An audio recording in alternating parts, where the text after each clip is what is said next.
A rational case for disliking Caitlin Clark. I've never used the phrase "this is America" to mean something good. That's reserved for moments crushed underneath this country's specific threat. On a Wednesday night at the Barclays Center, Caitlin Clark's crew showed up in full force, packed the house with interminable pride and power and spit and piss and vinegar. Scanning the crowd, I only saw white folks wearing Indiana gear.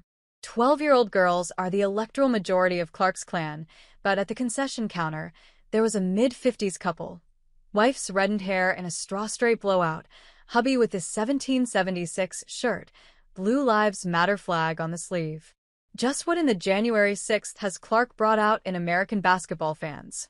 But oh, when I explained the racist signifying to my friend and how to read it, she asked whether I thought Clark had some part in its genesis. Caitlin Clark is great at basketball, I said, with no qualifiers yet. But then, pro hoops brings its inescapable cultural baggage into otherwise benign conversations. In a racist country, distracted by our immediate trappings, nothing good comes without its own bigoted boil.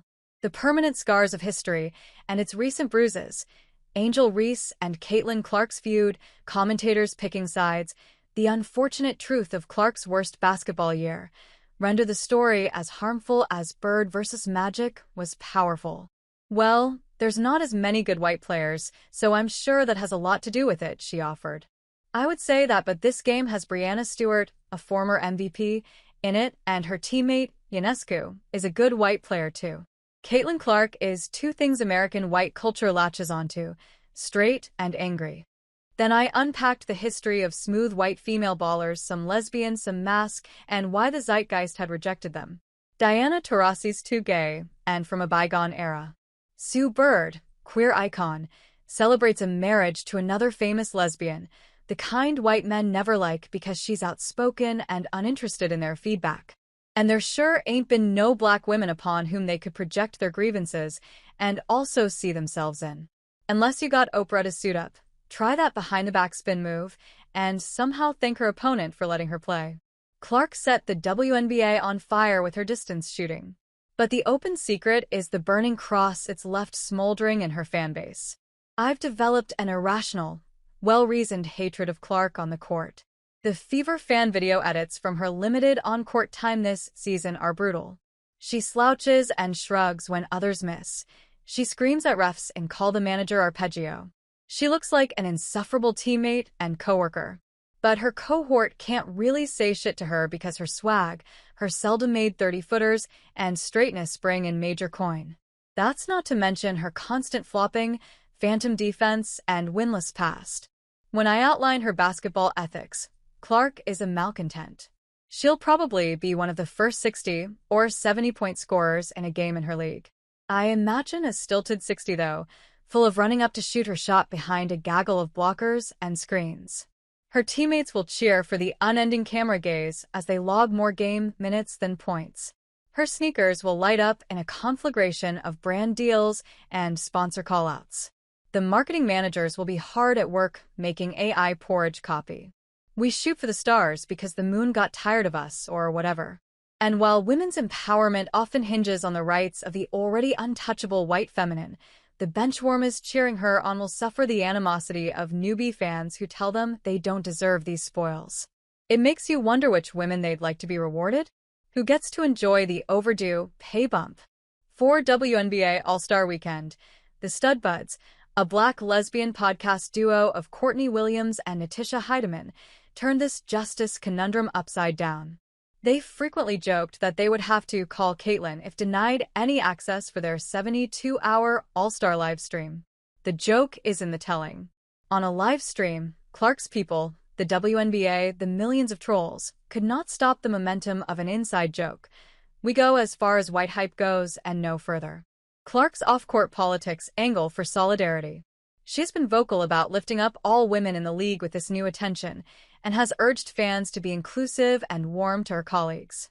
She showed up to All-Star Sunday in the well-coordinated Labor Rebellion t-shirt that read, "Pay us what you owe us." Who knows how much this message reaches the MAGA Cornhusker rank-and-file in her comments. She didn't sign up to be the poster princess of white backlash, but this is America. That's the plate she eats from. Nike endorsement aside. Yes, Clark has to carry it. But not for me. My racial injustices predate her birth, so I'm sorting through them one by one. There's more emotional gratification for me as an angry casual, snuffling for scraps of hate, than as an informed diehard. I will hate Caitlin Clark in honor of all the white women who wronged me and have yet to wrong me. That's the problem, my white woman problem.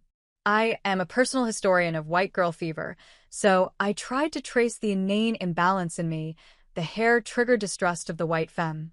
Was it Ms. Polsky, the fifth-grade teacher, who wanted more from me than it seemed I could give?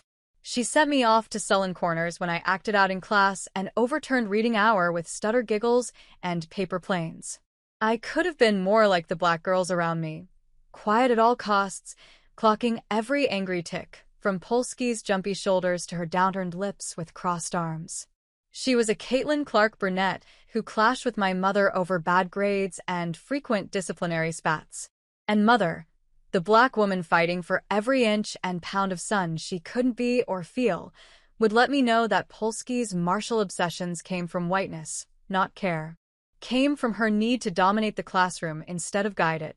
Or was it Shannon Bishop, the nonprofit boss whose web history leaked visits to the Stormfront site years before white nationalism was en vogue again?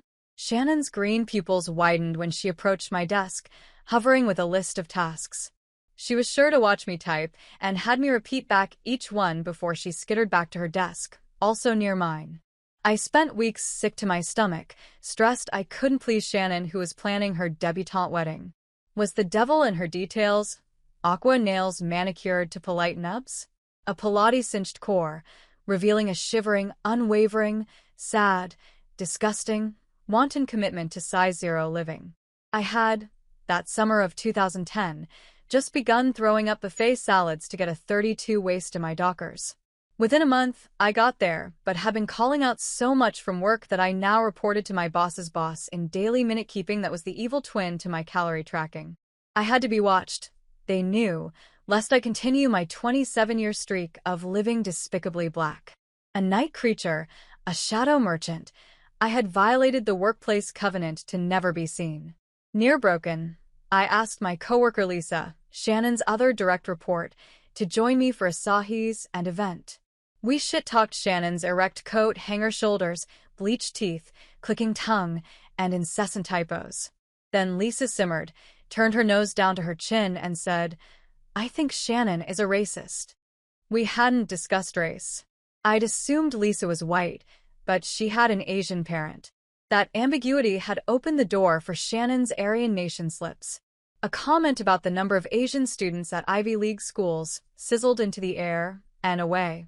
A question about why we funded so many Iraqi scholars at a time like this tripped me up. I filed it in my deepening wrinkles. And because I didn't esteem bigotry could be micro, could flow in and out of standard chat, I left it alone. Though I eventually got fired anyway for missed days and delinquency, I had lined Shannon up in my head. The game of my life was beat the racists, and every level had a boss with astoundingly subtle superpowers. Shannon's was camouflage, Polsky's was militance, and Caitlin Clark's is media training. Caitlin Clark is a right side of history quote machine. Her intentional allusions to radical black thought strike me as phony. But she's just doing the job. In press conferences, she executes. She pays her flat justice tax in each solidarity statement. The following quote was Clark's sparkly introduction to NBA race/gender politics. "It is perfect. I, for one, find it gross.